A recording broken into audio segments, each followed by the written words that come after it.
Hi friends, welcome back to study classes. So प्यारे दोस्तों, आपका यूजीसी नेट कॉमर्स का जो एग्जामिनेशन है उसका काउंटडाउन शुरू हो चुका है। और माय डियर फ्रेंड्स, अभी टाइम काफी कम है और इस लिमिटेड टाइम में बहुत सारी चीजें आपको करनी है। आपकी प्रिपरेशन को आसान बनाने के लिए ऑलरेडी हमने सारांश रिवीजन बुकलेट आप लोगों के लिए लॉन्च किया था। काफी प्यार उस पर हमें आपका देखने को मिला, तो उसके लिए बहुत बहुत शुक्रिया। और प्यारे दोस्तों, यहाँ पे प्रीवियस ईयर क्वेश्चंस का जो सारांश बुकलेट है वो भी हमने आपके सारांश वाले कोर्स में, जिसने भी सारांश का कोर्स परचेज किया उसके सारांश वाले कोर्स में आप एड ऑन सेक्शन में जाएंगे तो वहां पे आपको पीवाई क्या वो सारांश बुकलेट भी देखने को मिल जाएगा। इस बुकलेट पे आज हम नजर डालने वाले हैं। हम देखने वाले हैं कि पिछले 5 सालों में क्या क्या टॉपिक्स आपके एग्जामिनेशन में पूछे गए हैं अलग अलग यूनिट से।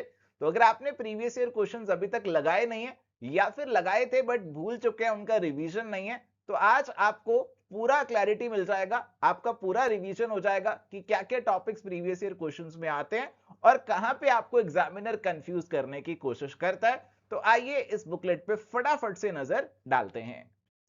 तो आइए जी, एक एक करके हमारे जो डिफरेंट यूनिट्स हैं कॉमर्स के उनको पिक करते हैं और मैं आपको बताता चलूंगा कि क्या क्या टॉपिक्स आपके एग्जामिनेशन पर्सपेक्टिव से पूछे जाते हैं और कहां पे आपको एग्जामिनर कंफ्यूज करने की कोशिश कर सकता है।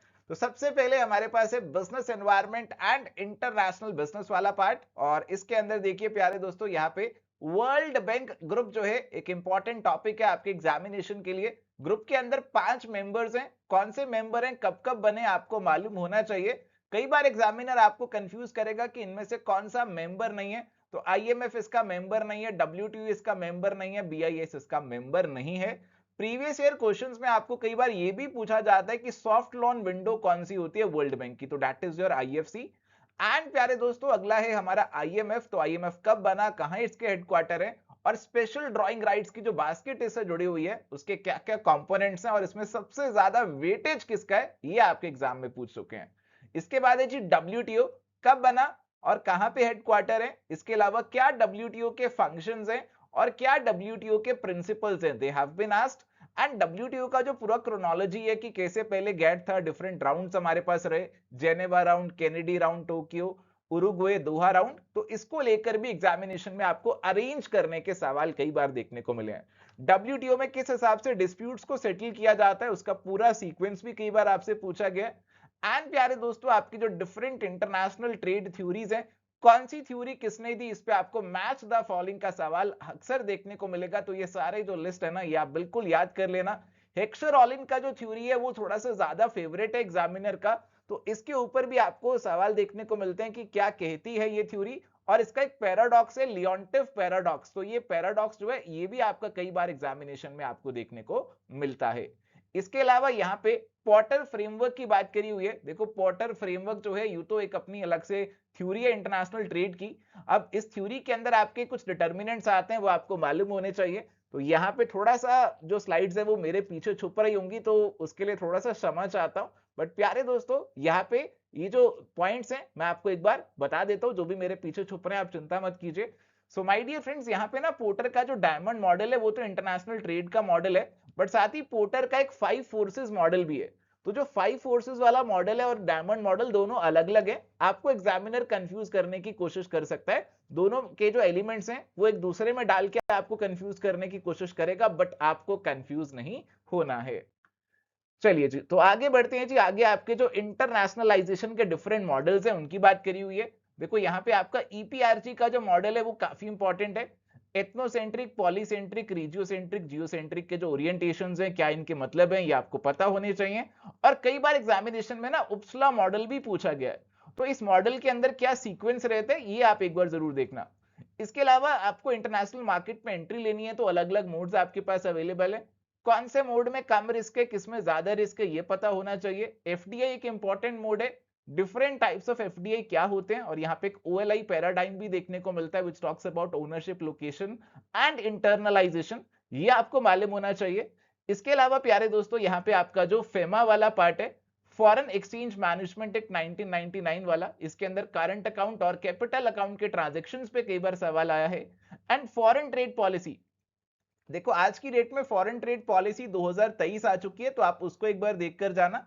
ये पुराने सवाल आ रखे हैं, अब नए वाले सवाल आपको देखने को मिल सकते हैं, तो नई पॉलिसी के जो इंपॉर्टेंट पॉइंट्स हैं कवर अप करके जाना।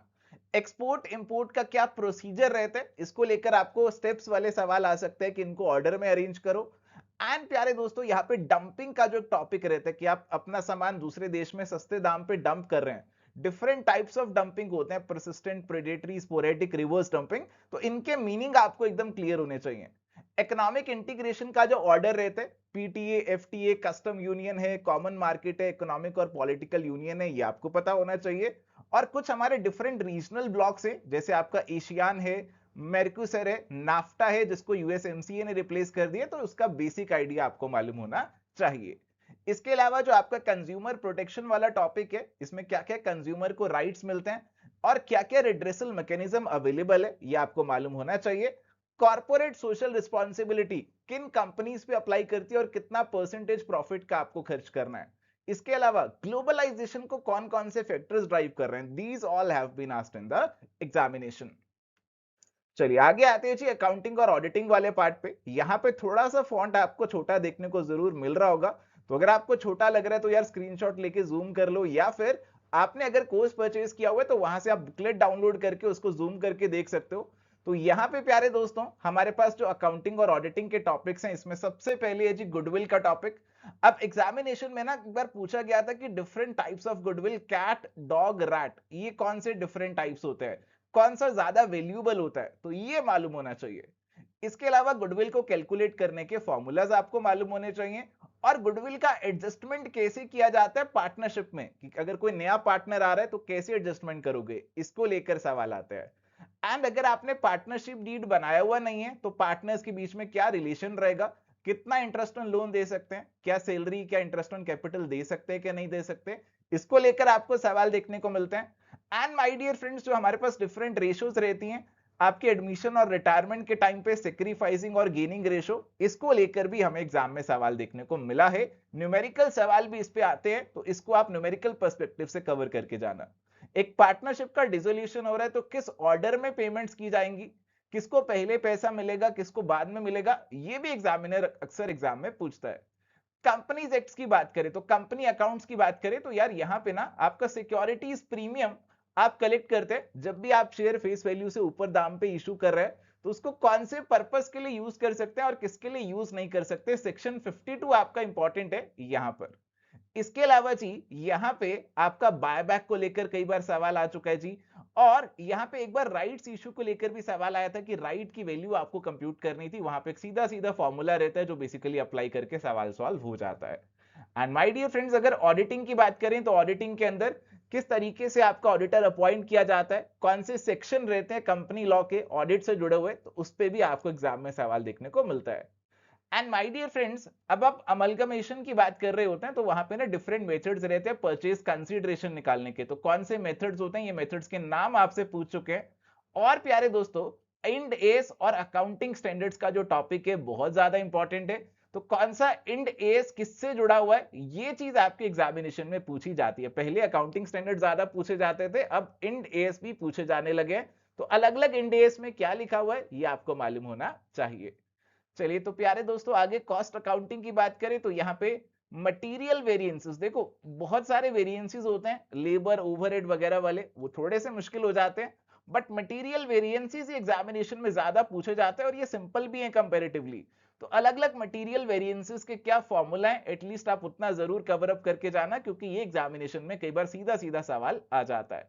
मार्जिनल कॉस्टिंग एक बहुत इंपॉर्टेंट टॉपिक है। मार्जिनल कॉस्टिंग के जितने भी फॉर्मूलाज हैं, कंट्रीब्यूशन के, पीवी रेशो के, ब्रेक इवन पॉइंट के, मार्जिन ऑफ सेफ्टी के, ये सारे फॉर्मूलाज आपको याद होने चाहिए। एंड माय डियर फ्रेंड्स, आप ऑलरेडी जानते हैं कि आपके एग्जामिनेशन में कई बार आपको सीक्वेंस में अरेंज करने के सवाल आते हैं, तो यहाँ पे स्टैंडर्ड कॉस्टिंग और बजटरी कंट्रोल की सीक्वेंस पे कई बार हमें सवाल देखने को मिला है। एंड बजटरी कंट्रोल के अंदर हमारे पास एक्टिविटी, कैपेसिटी और एफिशिएंसी, डिफरेंट परफॉर्मेंस रेशियोज रहती है, तो इनके ऊपर भी आपको सवाल मिल चुका है देखने को, तो ये रेशियोज को जरूर याद करके जाना और इनका जो रिलेशनशिप है ये भी आपको मालूम होना चाहिए। एंड माय डियर फ्रेंड्स, हमारा जो रेशो एनालिसिस का टॉपिक है उसमें कुछ रेशोज बहुत इंपॉर्टेंट है, बहुत पूछी जाती है एग्जामिनेशन में, जैसे करंट रेशो, क्विक रेशो, तो बहुत बार सवाल आता है, न्यूमेरिकल सवाल भी देखने को मिलता है, तो इनको जरूर अच्छे से करके जाना। And my dear friends, auditing के अंदर ही, इसके अंदर ऑडिटर के क्या राइट्स हैं, क्या ड्यूटीज हैं, और कुछ इंपॉर्टेंट टर्म्स भी पूछ ली जाती हैं, जैसे वाउचिंग क्या होता है, ऑडिट प्रोग्राम क्या होता है, तो ये आपको क्लियर होनी चाहिए।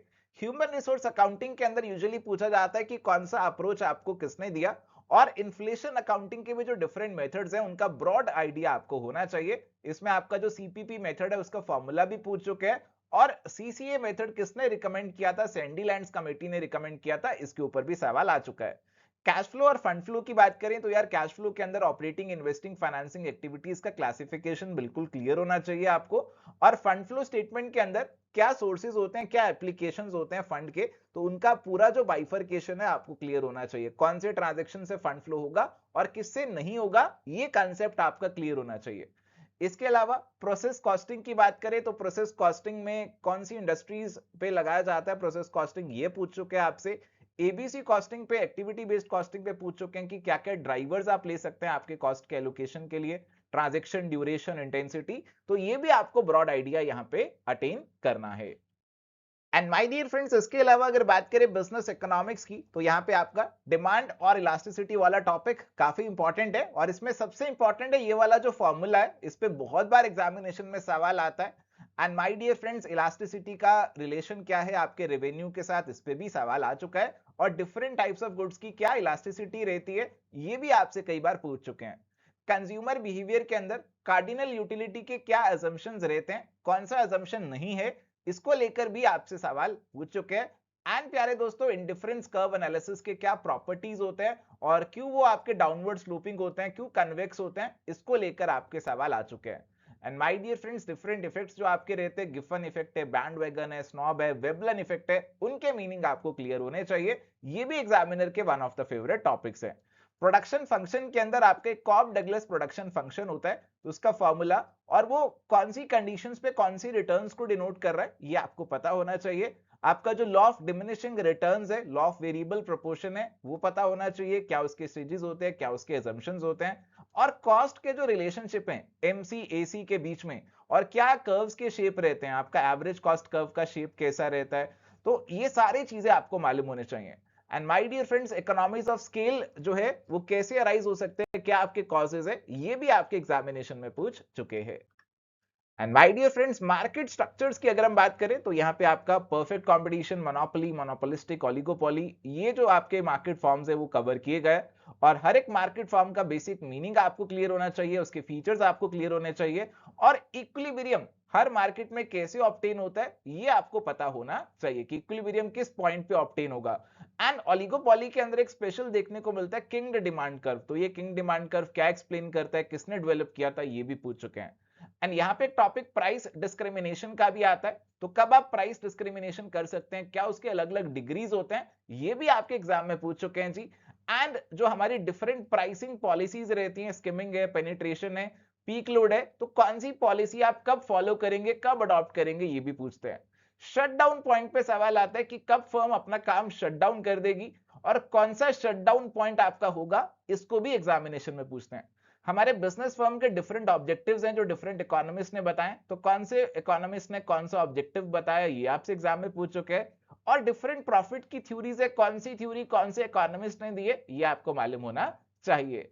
ओलिगोपोली के अंदर हमारे पास कुछ डिफरेंट इंटरेस्टिंग से कॉन्सेप्ट्स रहते हैं, उनका बेसिक आइडिया आपको मालूम होना चाहिए। स्टेकलबर्ग मॉडल है, प्रिजनर्स डिलेमा, नाश इक्विलिब्रियम, बेसिक आइडिया आपको यहाँ पे ऑब्टेन करना है। एंड प्यारे दोस्तों, मोनोपोली के अंदर ही आपके पास ना डिफरेंट मार्केट पावर मेजर्स होते हैं, उसके अंदर आपका एक हर्फेंडेल इंडेक्स होता है जी, तो ये इंडेक्स की अलग अलग वैल्यूज कौन से मार्केट टाइप को डिनोट करती है, ये पता होना चाहिए जी। और प्यारे दोस्तों, कुछ छुटपुट टॉपिक भी यहाँ पे कई बार पूछ लिए जाते हैं, जैसे डिमांड फोरकास्टिंग कैसे करोगे, क्या उसका सीक्वेंस रहेगा, तो ये भी आपके एग्जामिनेशन में पूछा गया है। चलिए तो आगे बढ़ते हैं और बात करते हैं आपके बिजनेस फाइनेंस की। तो फाइनेंशियल मैनेजमेंट के क्या ऑब्जेक्टिव्स हैं, इसमें आपका वेल्थ मैक्सिमाइजेशन और प्रॉफिट मैक्सिमाइजेशन आता है, कौन सा बेटर है और कौन से ऑब्जेक्टिव के क्या फीचर्स है, क्या डिसएडवांटेजेस हैं, ये आपको क्लियर होना चाहिए। कैपिटल स्ट्रक्चर की बात करें तो आपके पास डिफरेंट थ्योरीज है, कौन सी इररेलेवेंस वाली थ्योरी है, कौन सी रेलेवेंस वाली थ्योरी है, ये आपसे पूछ सकते हैं। यहाँ पे आपका जो एमएम थ्योरी है सबसे ज्यादा इंपॉर्टेंट है, और इसकी अजम्पशंस पे भी कई बार एग्जामिनेशन में सवाल आया, तो इसकी अजम्पशंस आप यहाँ पे देख सकते हैं। एंड प्यारे दोस्तों, यहाँ पे एमएम मॉडल के अंदर बाद में टेक्सास को भी इनकॉर्पोरेट कर दिया गया था, और टेक्सास को इनकॉर्पोरेट करके कैसे आप वैल्यू ऑफ लीवर्ड फर्म निकाल सकते हो, इसको लेकर भी एक न्यूमेरिकल सवाल आपके एग्जामिनेशन में आ चुका है। एंड माय डियर फ्रेंड्स, इसके बाद कॉस्ट ऑफ कैपिटल की बात करें तो यहाँ पे ना डिफरेंट फॉर्मूलाज आते हैं कॉस्ट ऑफ कैपिटल निकालने के, जिसमें आपका सीएपीएम मॉडल काफी ज्यादा इंपॉर्टेंट रहता है। और आप कॉस्ट ऑफ डेट कैसे निकालेंगे, कॉस्ट ऑफ इक्विटी कैसे निकालेंगे, कॉस्ट ऑफ प्रेफरेंस कैसे निकालेंगे, ये सब डिफरेंट फॉर्मूलाज रहते हैं। ये फॉर्मूलाज यहाँ पे हम लिख तो नहीं पाए हैं, बट ये सारे फॉर्मूलाज आप जरूर एक बार कवर अप करके जाना, आपको रिवीजन बुकलेट के अंदर भी देखने को मिल जाएंगे। एंड प्यारे दोस्तों, डिविडेंड की डिफरेंट थ्योरीज रहती हैं, Walter model, Gordon model, MM model. तो कौन सी डिविडेंड की थ्योरी कहती है कि डिविडेंड से प्राइस पे इफेक्ट होता है, कौन सी कहती है नहीं होता, ये आपको मालूम होना चाहिए। और इन मॉडल्स के क्या क्या फॉर्मूलाज हैं, वॉल्टर गॉर्डन मॉडल के क्या क्या फॉर्मूलाज हैं, क्या एजम्पशंस हैं इनकी। और प्यारे दोस्तों, यहाँ पे आपको डिविडेंड बांटना चाहिए कि नहीं बांटना चाहिए, उसको लेकर हमारे पास ना कुछ कंडीशंस होती हैं, आर और के कुछ रिलेशंस होते हैं। अगर आर ग्रेटर देन के है तो डिविडेंड मत बांटो, अर्निंग्स को रिटेन कर लो। और अगर आर आपका लेस देन के है तो सारा का सारा डिविडेंड बांट दो। तो ये अलग अलग आपके कंडीशंस हैं। तो ये कंडीशंस कौन से कब लगेंगे और क्या कंपनी को करना चाहिए डिपेंडिंग ऑन आर और के का रिलेशन, ये एग्जामिनेशन में आपको कई बार देखने को मिला है। इसके अलावा कैपिटल बजटिंग की बात करें तो अलग अलग टेक्निक्स हैं, कुछ टाइम वैल्यू को कंसीडर करती हैं, कुछ नहीं करती हैं। तो आपको मालूम होना चाहिए कौन सी टाइम वैल्यू को कंसीडर करती है और किसको नहीं करती। इनके फॉर्मूलाज आपको मालूम होने चाहिए और इनके डिसीजन रूल आपको मालूम होने चाहिए। एंड जो हमारे मेन मेथड्स रहते हैं कैपिटल बजटिंग के, वो एनपीवी और आईआरआर रहते हैं। एनपीवी और आईआरआर में कई बार कंफ्लिक्ट हो जाता है, क्या उसके रीजंस रहते हैं और कौन सा मेथड आपको प्रेफर करना चाहिए कंफ्लिक्ट के टाइम पे, ये आपसे पूछ चुके हैं। वर्किंग कैपिटल मैनेजमेंट के अंदर आपका ऑपरेटिंग साइकिल का प्रोसेस क्या रहता है और डिफरेंट फाइनेंसिंग अप्रोचेस कौन सी रहती है, ये इंपॉर्टेंट है। इसमें आप फर्दर कैश मैनेजमेंट और इन्वेंट्री मैनेजमेंट के टॉपिक्स भी देख सकते हैं। इन्वेंट्री मैनेजमेंट के अंदर आपको जो ईओक्यू मॉडल है काफी इंपॉर्टेंट है, कई बार एग्जामिनेशन में न्यूमेरिकल भी यहां से आया है। कैश मैनेजमेंट में बॉमल मॉडल और मिलर और मॉडल के ऊपर सवाल आया कि कौन सा मॉडल कब आप इस्तेमाल करेंगे। इसके अलावा आपका जो लीज फाइनेंसिंग का टॉपिक है ये भी इंपॉर्टेंट रहता है। इसमें डिफरेंट टाइप्स ऑफ लीज जो आपके रहते हैं, वो डिफरेंट टाइप्स ऑफ लीज आपको मालूम होने चाहिए। एंड माय डियर फ्रेंड्स, यहाँ पे आपका डेरिवेटिव्स का एक टॉपिक आता है, थोड़ा सा क्लैरिटी होना चाहिए what are different types of derivatives और क्यों ये डेरिवेटिव्स हमारे लिए हेल्पफुल हो सकता है।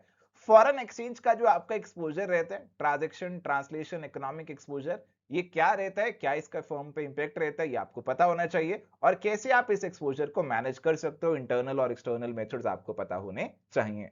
इंटरनेशनल फाइनेंस की बात करें तो वहां पे परचेसिंग पावर पैरिटी थ्योरी आती है और एक फिशर इफेक्ट आता है, वो आपको पता होना चाहिए जी। एंड माय डियर फ्रेंड्स, यहाँ पे एक पिकिंग ऑर्डर थ्योरी की बात करी हुई है, हालांकि आपके कैपिटल स्ट्रक्चर से जुड़ी हुई है। तो इसमें थ्योरी में बताया हुआ है कि आप सबसे पहले रिटेन्ड अर्निंग्स प्रेफर करेंगे, फिर डेट और फिर इक्विटी। और इसका रीजन होता है असिमेट्रिक इंफॉर्मेशन, ये एग्जामिनेशन में आपके पूछ चुके हैं। पोर्टफोलियो मैनेजमेंट के अंदर जो आपकी मॉडर्न पोर्टफोलियो थ्योरी है, विच इज मार्कोविट्स थ्योरी, तो मार्कोविट्स थ्योरी के ऊपर आपका कई बार एग्जामिनेशन में सवाल आया है। और सिस्टमेटिक और अनसिस्टमेटिक रिस्क के ऊपर भी आपको बेसिक सवाल देखने को मिला है। आगे बढ़ते हैं बिजनेस स्टैटिस्टिक्स और रिसर्च पे। इसमें सबसे पहला टॉपिक आपका मेजर्स ऑफ सेंट्रल टेंडेंसी का है जी। इसमें आपका अरिथमेटिक मीन सबसे ज्यादा इंपॉर्टेंट रहता है। दो तरीके के एवरेजेस होते हैं, पोजिशनल और मैथमेटिकल, ये आपको पता होना चाहिए। एंड मीन मीडियन मोड का जो रिलेशनशिप है प्यारे दोस्तों, ये रिलेशनशिप आपको एग्जामिनेशन पॉइंट ऑफ व्यू से याद रखना है। डिस्पर्शन में हमारे पास जो डिफरेंट डिस्पर्शन के मेजर्स रहते हैं, उनके फॉर्मूलाज आपको पता होना चाहिए। और सबसे इंपॉर्टेंट इसमें कोएफिशिएंट ऑफ वेरिएशन वाला जो पार्ट है वो आपको पता होना चाहिए। एंड यहाँ पे चेंज ऑफ ओरिजिन और चेंज ऑफ स्केल का जो इफेक्ट रहता है डिफरेंट मेजर्स के ऊपर, सेंट्रल टेंडेंसी में भी, डिस्पर्शन में भी, स्क्यूनेस में भी, कोरिलेशन और रिग्रेशन में भी, ये आपके लिए काफी इंपॉर्टेंट रहता है। स्क्यूनेस की बात करें तो पॉजिटिव और नेगेटिव स्क्यूनेस क्या है, और कार्ल पियर्सन, बाउली और केली के जो फॉर्मूलाज हैं ये आपको याद रखने हैं। कटॉसिस के ऊपर बेसिक होता है कि कटॉसिस क्या मेजर करता है, कि कटॉसिस जो है आपका पीकेडनेस को मेजर करता है। And my dear friends, correlation की अगर हम बात करें तो कार्ल पियर्सन का जो कोएफिशिएंट का फॉर्मूला है वो पता होना चाहिए, इसका रेंज और इसके प्रॉपर्टीज काफी इंपॉर्टेंट है। रिग्रेशन के अंदर आपका जो ये वाला रिलेशनशिप है बहुत इंपॉर्टेंट है, इसके प्रॉपर्टीज के ऊपर भी सवाल आते हैं। प्रोबेबिलिटी की बात करें तो कई बार न्यूमेरिकल आते हैं जी, एडिशन थ्योरम के ऊपर जो ये फॉर्मूला लगा के सॉल्व हो जाता है। और यहाँ पे आपका कंडीशनल कॉम्प्लीमेंट्री इवेंट और बेस थ्योरम के फॉर्मूला भी आपसे पूछ सकते हैं। प्रोबेबिलिटी डिस्ट्रीब्यूशन की बात करें तो यार बाइनोमियल और पॉसॉन डिस्ट्रीब्यूशन, क्या इनकी कंडीशंस रहती हैं और क्या इनके मीन, वेरिएंस और स्टैंडर्ड डेविएशन के फॉर्मूला रहते हैं, ये जरूर याद करके जाना। इसके बाद है नॉर्मल डिस्ट्रीब्यूशन, जो कि आपका सबसे इंपॉर्टेंट डिस्ट्रीब्यूशन रहता है, कॉन्टिन्यूस डिस्ट्रीब्यूशन है। क्या इसके प्रॉपर्टीज हैं, कैसे आप जेड स्कोर कंप्यूट कर सकते हैं, क्या इसके पैरामीटर्स हैं, और यहाँ पे कितने परसेंट एरिया कहाँ कहाँ कवर हो रहा है, तो ये भी आपके एग्जामिनेशन में पूछ सकते हैं। इसके बाद आपके रिसर्च के कुछ टॉपिक्स आ जाते हैं, जिसमें डिफरेंट टाइप्स ऑफ सैंपलिंग है, स्टैंडर्ड एरर का टॉपिक है, हाइपोथेसिस टेस्टिंग का जो सीक्वेंस है, पैरामीट्रिक और नॉन पैरामीट्रिक जो आपके टेस्ट हैं, इसमें काई स्क्वायर टेस्ट पे ज्यादा सवाल आपको देखने को मिल सकते हैं। रिसर्च का प्रोसेस क्या रहता है, रिसर्च के different designs, different types of validity और रिलायबिलिटी पे आपको सवाल देखने को मिल जाते हैं। चलिए आगे आते हैं बिजनेस मैनेजमेंट और एचआरएम वाले पार्ट पे। तो यहाँ पे फ्योल के जो प्रिंसिपल्स हैं वो काफी इंपॉर्टेंट है, तो ये सारे प्रिंसिपल्स और इनके मीनिंग आपको क्लियर होने चाहिए। मैनेजमेंट के जो फंक्शंस हैं उनको करेक्ट ऑर्डर में अरेंज करने के लिए पूछ सकते हैं, डिसीजन मेकिंग के सीक्वेंस स्टेप्स को पूछ सकते हैं, ऑर्गेनाइजेशन स्ट्रक्चर के डिफरेंट टाइप्स हैं, तो हर एक टाइप के आपको बेसिक कैरेक्टरिस्टिक्स और इनका जो डायग्राम है जरूर ध्यान में रखना है। एंड प्यारे दोस्तों, ऑर्गेनाइजेशन स्ट्रक्चर के अंदर ही आपका अथॉरिटी और डेलीगेशन का टॉपिक भी आता है, तो अथॉरिटी और डेलीगेशन के टॉपिक से भी आपको सवाल देखने को मिल सकते हैं। और यहाँ पे एक टॉपिक है स्पैन ऑफ कंट्रोल या फिर स्पैन ऑफ मैनेजमेंट का, तो ये क्या है, क्या इसका फॉर्मूला है और कौन से फैक्टर्स इसको इफेक्ट करते हैं, दिस इज वेरी इंपॉर्टेंट। इसके बाद मोटिवेशन और लीडरशिप की थ्योरीज हैं जी, यहाँ पे आपकी मैस्लो की थ्योरी, हर्जबर्ग की थ्योरी, मैकग्रेगर की थ्योरी, विक्टर व्रूम का एक्सपेक्टेंसी थ्योरी, पॉटर लॉलर का मॉडल, ये सारे मॉडल्स को आपको स्टडी करके जाना है। एंड प्यारे दोस्तों, लीडरशिप के अंदर ब्लेक एंड मॉर्टन का जो मैनेजरियल ग्रिड है सबसे ज्यादा इंपॉर्टेंट रहता है। इसके अलावा यहाँ पे आपका फिडलर का जो कॉन्टिंजेंसी थ्योरी है दैट इज ऑल्सो इंपॉर्टेंट। चलिए इसके बाद आपका पर्सनालिटी की बात करें तो बिग 5 पर्सनालिटी ट्रेट्स कौन से रहते हैं, एबीसी मॉडल ऑफ एटीट्यूड के क्या कंपोनेंट्स हैं ये पता होना चाहिए, ग्रुप डायनामिक्स में जो टकमैन का मॉडल है डिफरेंट स्टेजेस का, इनका सीक्वेंस और कैरेक्टरिस्टिक्स आपको पता होना चाहिए। इसके अलावा जी आपका यहाँ पे ऑर्गेनाइजेशन कल्चर और क्लाइमेट का टॉपिक भी आता है, ये सिंपल से टॉपिक है, ज्यादा तो डिटेल नहीं पढ़ना, बट इसके अंदर ना कुछ टर्म्स हैं या फिर कुछ टाइप्स हैं जो आपसे पूछ सकते हैं, कल्चर के क्या टाइप्स हैं, क्लाइमेट के क्या टाइप्स हैं, और यहाँ पे ऑक्टापेस कल्चर की बात की जाती है, तो ऑक्टापेस में क्या आता है, ऑक्टापेस की फुल फॉर्म क्या है, that should be learned by you, ये क्लियर होना चाहिए। अभी ह्यूमन रिसोर्स मैनेजमेंट पे आते हैं, तो क्या फंक्शंस है आपके एचआरएम के। और प्यारे दोस्तों, रिक्रूटमेंट और सिलेक्शन का जो आपका टॉपिक है, तो उसमें आपका जो सीक्वेंस है सिलेक्शन का, पूरा सिलेक्शन का जो प्रोसेस है उसको करेक्ट ऑर्डर में अरेंज करने के लिए पूछते हैं, सिलेक्शन के डिफरेंट टेस्ट को मैच करने के लिए बोलते हैं, ट्रेनिंग एंड डेवलपमेंट में ऑन द जॉब और ऑफ द जॉब मेथड्स आपको पूछते हैं, परफॉर्मेंस अप्रेजल के जो डिफरेंट आपके पास मेथड्स अवेलेबल हैं, जिसमें सबसे इंपॉर्टेंट 360 डिग्री अप्रेजल है, ये आपसे पूछते हैं, और परफॉर्मेंस अप्रेजल में क्या एरर्स अराइज हो सकते हैं, that is also asked. Industrial relation और कलेक्टिव बार्गेनिंग की बात करें तो यार ये टर्म किसने कॉइन किया था, कैसे वर्कर्स मैनेजमेंट में पार्टिसिपेट कर सकते हैं, this has already been asked in the examination. और एथिक्स से भी आपको कुछ सवाल देखने को मिल सकते हैं। कॉर्पोरेट गवर्नेंस के अंदर आपकी डिफरेंट थ्योरीज और डिफरेंट मॉडल्स आते हैं, उनके ऊपर सवाल आपको पूछ सकते हैं। एंड प्यारे दोस्तों, ऑर्गेनाइजेशन चेंज के क्या सीक्वेंस, क्या स्टेप्स रहते हैं, ये भी आपके लिए इंपॉर्टेंट है। और एक दो बार तो बर्नआउट के ऊपर भी सवाल हमें देखने को मिला हुआ है, तो स्ट्रेस मैनेजमेंट और बर्नआउट का जो टॉपिक है उस पर भी कुछ बेसिक सवाल, डायरेक्ट सवाल आपको देखने को मिल सकते हैं। चलिए तो आगे हमारे पास है जी बैंकिंग और फाइनेंशियल इंस्टीट्यूशंस का टॉपिक। इसमें सबसे पहले हमारे पास आ रहे जी आरबीआई और उसकी मॉनेटरी पॉलिसी। तो आरबीआई कब बना, आरबीआई के क्या फंक्शंस हैं, क्या मॉनेटरी टूल्स आरबीआई के पास अवेलेबल है, कौन से क्वांटिटेटिव है, कौन से क्वालिटेटिव है, रेपो, रिवर्स रेपो, ये सारी चीजें इंपॉर्टेंट है। बेसल नॉर्म्स और कैपिटल एडिक्वेसी रेशो, आपके जो बेसल 1, बेसल 2, बेसल 3 नॉर्म्स हैं, कैपिटल एडिक्वेसी रेशो का क्या फॉर्मूला रहता है, कौन सी टीयर 1 कैपिटल है, कौन सी टीयर 2 कैपिटल है, these are all important for examination और पूछ भी चुके हैं। मनी मार्केट के क्या इंस्ट्रूमेंट्स रहते हैं, ट्रेजरी बिल के तो फर्दर डिटेल में पूछ चुके हैं कि क्या इसकी मैच्योरिटी रहती है, क्या इसके फीचर्स रहते हैं। कैपिटल मार्केट की बात करें तो यार कैपिटल मार्केट का एक तो आपका सेबी रेगुलेटर होता है, और इसके अंदर ना म्यूचुअल फंड्स भी आते हैं, तो म्यूचुअल फंड्स भी काफी इंपॉर्टेंट रहते हैं, इसके ऊपर भी सवाल आता है। Non banking finance companies NBFCs क्या कर सकती है, क्या नहीं कर सकती, डिफरेंट टाइप्स इनके क्या हैं, ये भी इंपॉर्टेंट है। Different developmental financial institutions, NABARD, Exim bank, national housing bank, SIDBI कब बने थे, क्या इनका फंक्शन है, इनकी क्रोनोलॉजी पे अरेंज करने के लिए कई बार एग्जामिनेशन में सवाल आ चुका है और आगे भी आ सकता है। इसके अलावा रीजनल रूरल बैंक्स के अंदर, इसके अंदर शेयर होल्डिंग पैटर्न क्या रहते हैं, सेंट्रल, स्टेट और स्पॉन्सर बैंक का, दिस हैज बीन आस्क्ड। कौन सी कमेटी के रिकमेंडेशन पे बने थे, और इनका कौन सा आपका गवर्निंग लॉ है, कब पास हुआ था, this is important. Digital banking में आरटीजीएस, एनईएफटी, आईएमपीएस, यूपीआई के बारे में पता होना चाहिए, क्या लिमिट्स रहती हैं, कैसे कर सकते हो। कई बार साइबर सिक्योरिटी को लेकर भी सवाल आया, जिसमें क्या क्या अटैक्स हमारे पॉसिबल हैं, स्किमिंग, स्पूफिंग, उनकी बेसिक जानकारी आपको पूछी गई। इंश्योरेंस की अगर हम बात करें तो इंश्योरेंस के अंदर आपका लाइफ इंश्योरेंस रहता है। और प्यारे दोस्तों, यहाँ पे जो आपकी इंश्योरेंस कंपनीज होती हैं, इंश्योरेंस कंपनीज को कुछ गाइडलाइंस वगैरह फॉलो करनी पड़ती हैं, तो उसके ऊपर कई बार सवाल देखने को मिला है। इंश्योरेंस के कुछ प्रिंसिपल्स भी होते हैं, that are also important for examination. इसके अलावा जी इंश्योरेंस के जो डिफरेंट एक्ट्स हैं, कॉन्सेप्ट कब पास हुआ था, इसकी क्रोनोलॉजी आपसे एग्जामिनेशन में पूछ सकते हैं। एंड आपकी एनपीए, नॉन परफॉर्मिंग एसेट्स को रिजॉल्व करने के लिए इसके अंदर भी डिफरेंट मेजर्स लिए गए थे, उसकी क्रोनोलॉजी आपके एग्जाम में पूछ चुके हैं। एंड प्यारे दोस्तों, फॉरेन एक्सचेंज की अगर हम बात करें तो फॉरेन एक्सचेंज आपका बेसिकली आरबीआई जो है वो उसका करता धरता है, फेमा आपका यहाँ पे कानून है। एंड यहाँ पे जो डिफरेंट क्रोनोलॉजीज हैं फाइनेंशियल इंस्टीट्यूशंस की, वो आपके लिए हमने डाली है। तो ये क्रोनोलॉजी बहुत इंपॉर्टेंट है, कौन सा इंस्टीट्यूशन कब बना, कौन सा बैंक कब बना, ये कई बार एग्जामिनेशन में पूछा जा चुका है जी। और कुछ इंपॉर्टेंट कमिटीज हैं जो एग्जामिनेशन में पूछी जा चुकी है ऑलरेडी, तो ये वाली कमिटीज बिल्कुल भी स्किप मत करना। जैसे मल्होत्रा कमेटी आपका इंश्योरेंस से जुड़ा हुआ, और इरडा भी कहीं ना कहीं इसी कमेटी के रिकमेंडेशन पे बना था। तो एटलीस्ट ये वाली जो लिस्ट है उतना तो आप जरूर कवर अप करके जाना। मार्केटिंग की अगर हम बात करें तो मार्केटिंग का प्रोसेस, और मार्केटिंग के अंदर जो डिफरेंट ओरिएंटेशंस रहते हैं, production, product, selling, marketing, societal marketing, they are important. और कस्टमर वैल्यू कैसे मेजर होता है, कस्टमर रिलेशनशिप मैनेजमेंट का क्या फोकस है, क्या सीक्वेंस है, रिलेशनशिप मार्केटिंग क्या रहता है, कस्टमर का लाइफ साइकिल कैसे रहता है, कैसे आप कस्टमर को एक्वायर करते हैं। यहाँ पे STP model, segmentation, targeting, positioning, और इसमें सेगमेंटेशन के क्या बेसिस हो सकते हैं हमारे पास, तो ये बेसिस के ऊपर भी सवाल आया है। प्रोडक्ट को कैसे क्लासिफाई कर सकते हो, convenience, shopping, speciality, durable, non durable, ये सारे आपके क्लासिफिकेशन ऑफ गुड्स रहते हैं, तो ये आपको क्लियर होना चाहिए। प्रोडक्ट का जो लाइफ साइकिल रहता है, उसकी जो डिफरेंट स्टेजेस हैं, हर एक स्टेज का क्या फीचर है और क्या स्ट्रेटेजी आप उनमें फॉलो करेंगे।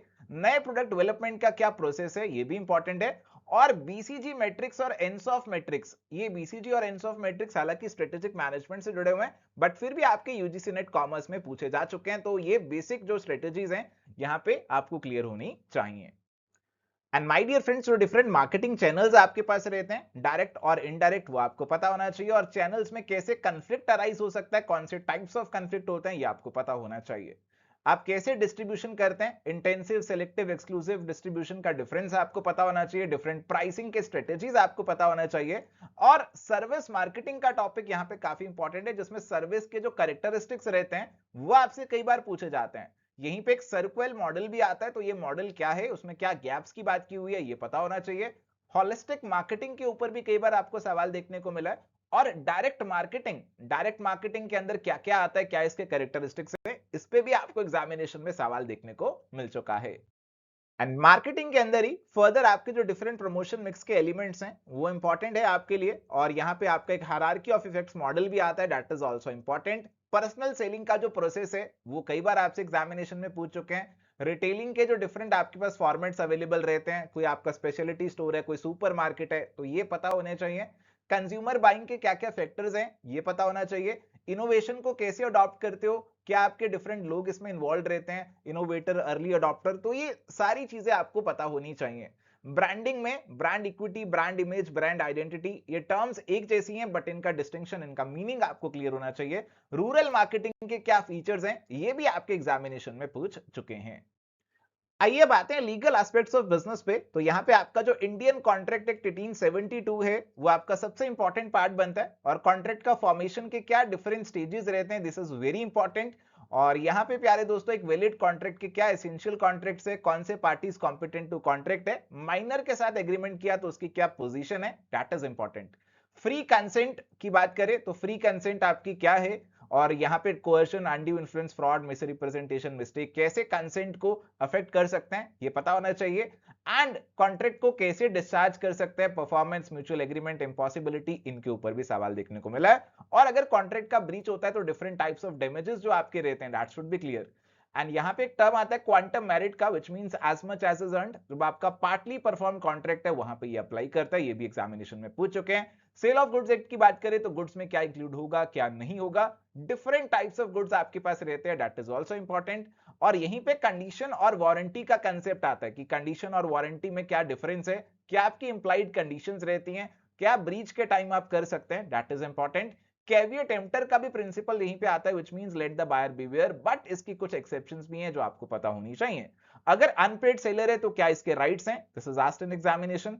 नेगोशिएबल इंस्ट्रूमेंट सेट की बात करें तो कौन से डिफरेंट इंस्ट्रूमेंट्स यहां पे कवर्ड है, कौन से तीनों इंस्ट्रूमेंट्स यहां पे आ रहे हैं, इन इंस्ट्रूमेंट्स के क्या फीचर्स हैं, क्या पार्टीज इनके अंदर इन्वॉल्व रहती हैं, और होल्डर इन ड्यू कोर्स का एक बहुत ही इंटरेस्टिंग कंसेप्ट इसके अंदर रहता है, तो ये आपको मालूम होना चाहिए। आगे आते हैं जी, यहाँ पे कुछ टर्म्स आपको देखने को मिल रही हैं। ये सारी टर्म्स आपकी लीगल टर्म्स हैं, कुछ लैटिन टर्म्स हैं, और ये टर्म्स के मीनिंग आपको पता होने चाहिए। जैसे कंसेंसस एडाइडम क्या है, क्विड प्रोक्यो क्या है, कैवियर टेम्पटर क्या है, क्वांटम मेरिट क्या है, तो ये आपसे डायरेक्टली पूछ सकता है। आपका मैच द फॉलोइंग का सवाल यहाँ पे आ चुका है और आ भी सकता है। एलएलपी एक्ट की अगर मैं बात करूं तो एलएलपी एक्ट में एलएलपी के बेसिकली क्या फीचर्स रहते हैं, that is important. Companies act की बात करें तो कंपनी का फॉर्मेशन का सीक्वेंस इज इंपॉर्टेंट, और इसके सर्टिफिकेट ऑफ इनकॉर्पोरेशन पे पिछली बार एक भारी भरकम सवाल आ गया था, 5 क्वेश्चन पूछे गए थे, तो जनाब ये भी आपके लिए इंपॉर्टेंट है। इसके अलावा यहाँ पे कंपनीज एक्ट के ना हमारे जो अलग अलग शेड्यूल्स हैं, कौन से शेड्यूल में क्या बताया हुआ, ये भी एग्जामिनेशन में पूछ चुके हैं। इसमें शेड्यूल 7 आपका कॉर्पोरेट सोशल रिस्पॉन्सिबिलिटी का, that is very important. Dormant company कौन सी होती है, इस पे भी एक बार भारी भरकम पैसेज आपके एग्जामिनेशन में ऑलरेडी पूछ चुके हैं, तो इसको एक बार जरूर देख कर जाना। कंपटीशन एक्ट की अगर हम बात करें तो क्या इसके ऑब्जेक्टिव्स है, कौन से एग्रीमेंट्स यहाँ पे कवर्ड हैं, और कंपटीशन कमीशन ऑफ इंडिया की क्या पावर्स है, कितनी पेनल्टी लगा सकता है, ये पूछ चुके हैं।